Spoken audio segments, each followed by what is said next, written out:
The United States entered Vietnam with unmatched firepower, yet left behind helicopters fleeing a collapsing capital in 1975. A superpower with jets, bombs, and millions of troops could not defeat an enemy fighting from jungles and villages. This was not a single defeat, but a slow unraveling where each decision tightened a trap no strategy could escape. Terrain, politics, and time turned every advantage into a liability, reshaping the battlefield beyond conventional control. The central question is not how America fought, but why overwhelming power failed to secure a decisive victory. The answer lies in decisions that looked correct at the time, yet slowly eroded control over the war itself. After World War II, Vietnam became a Cold War battleground where ideology mattered more than geography or local realities. North Vietnam, led by Ho Chi Minh, aimed to unify the country under communist rule after decades of colonial resistance. South Vietnam, backed by the United States, attempted to build a fragile government against growing internal insurgency. Our aim stabilized the provinces, but situation is precarious. The Viet Cong emerged as a guerrilla force inside South Vietnam, blending into villages and striking without warning. The United States initially sent advisors, believing limited involvement could stabilize the region without full-scale war. But each failed stabilization pushed Washington closer to direct intervention, shifting from support to active combat roles. The Gulf of Tonkin incident in 1964 triggered a massive escalation, granting authority for widespread military operations. Roger, all stations alert. This is it. Operation Rolling Thunder began, unleashing sustained bombing campaigns against North Vietnam's infrastructure and supply lines. American strategy focused on attrition, aiming to wear down enemy forces faster than they could replenish. The Ho Chi Minh Trail supplied North Vietnamese forces through Laos and Cambodia, bypassing direct confrontation zones. What seemed like a controllable conflict was already spreading beyond borders and beyond conventional military logic. Early engagements showed American superiority in firepower, with enemy units often retreating under heavy bombardment. Helicopter mobility allowed rapid deployment, giving U.S. forces the illusion of control over vast terrain. Search and destroy missions targeted enemy units, but often found empty camps instead of decisive engagements.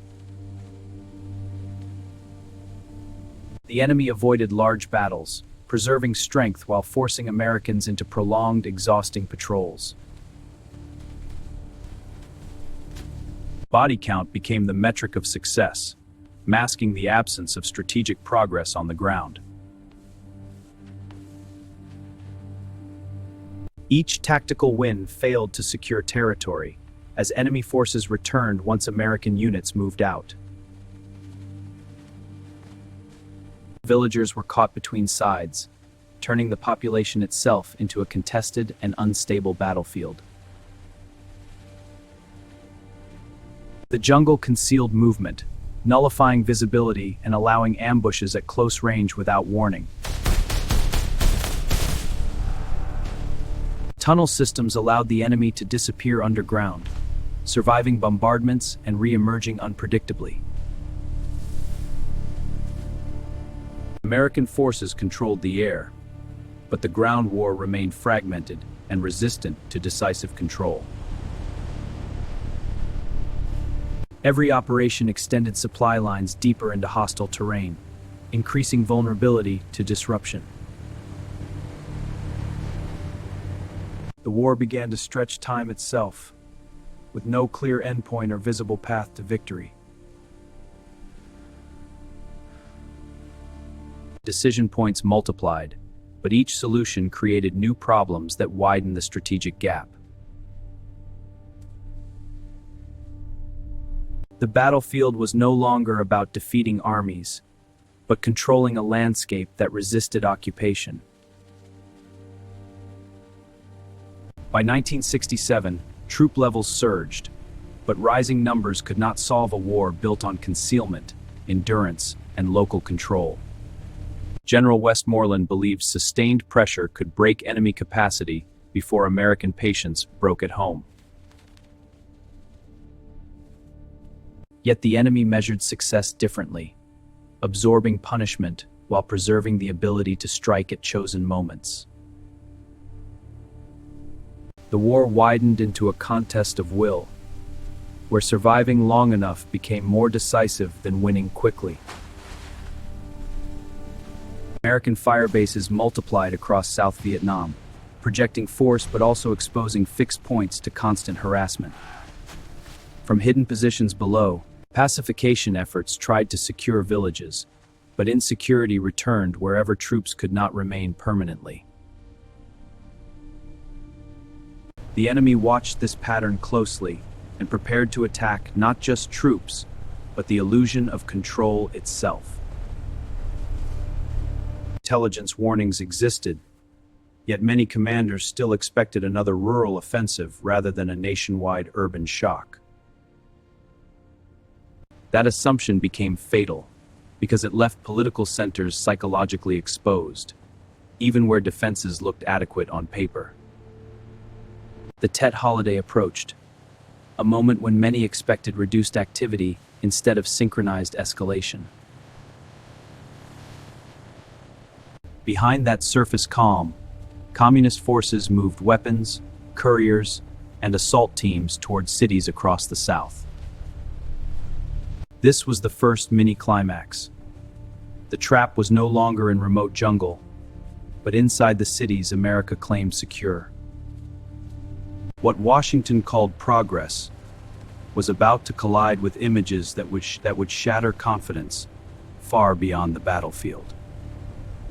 The war had reached the point where one coordinated blow could outweigh years of favorable statistics. In January 1968, the Tet Offensive erupted across South Vietnam, hitting cities, bases, and command centers at once. The attacks shocked American and South Vietnamese forces because the enemy struck where security had seemed strongest. Saigon itself came under attack, proving that even the political heart of the South was not truly sealed.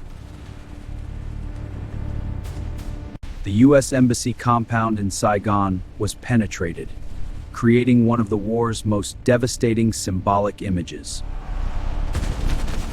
Although the attackers could not hold most objectives, they proved they could shatter the narrative of steady progress.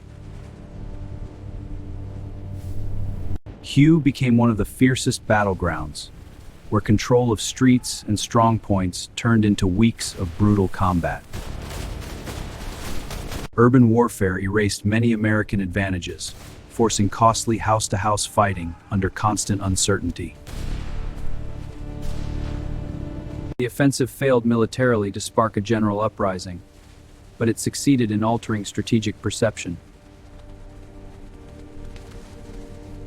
American viewers saw chaos in places long described as secure, and televised shock cut deeper than battlefield reports.